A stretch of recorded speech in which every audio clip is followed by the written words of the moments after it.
Brian's Winter is an incredible book about a 13-year-old named Brian.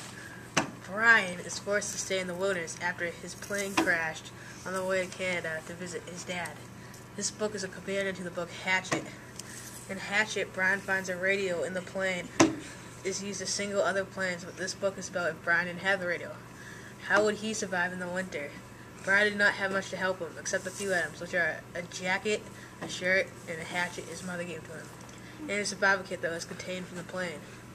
He has already survived from the summer with multiple deadly bugs around him in the heat, but now he has to survive through the winter. Brian has to fight nature himself in this intense book. There is no one to help him. He's on his own. He's forced to adapt to the cold weather of the winter.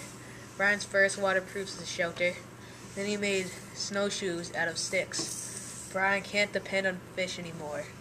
The lake is going to freeze. Brian's going to have to hunt. He experiments with a bow and arrow. He often improves it to make it better. Here's a short passage from the story about Brian improving his bow and arrow. He decided he needed a stronger weapon, a larger bow. He thought of it as a war bow. He would need arrows tipped with some kind of sharpened head. He had been hunting in the woods arrows with fire-hardened tips, but all they did not make a hole. They didn't provide any cutting action. Action he felt that would work best with a stronger bow. Later in the book, Brian killed a deer and a moose for food. Brian will not let any of these animals to waste. The meat is used for food and the furs are used for warmth. Here is a short passage from the story about Brian using the fur as wood. The morning dawned cold.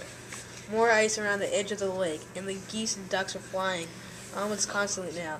After he rekindled the fire, Brian went to work at once on the rabbit skins.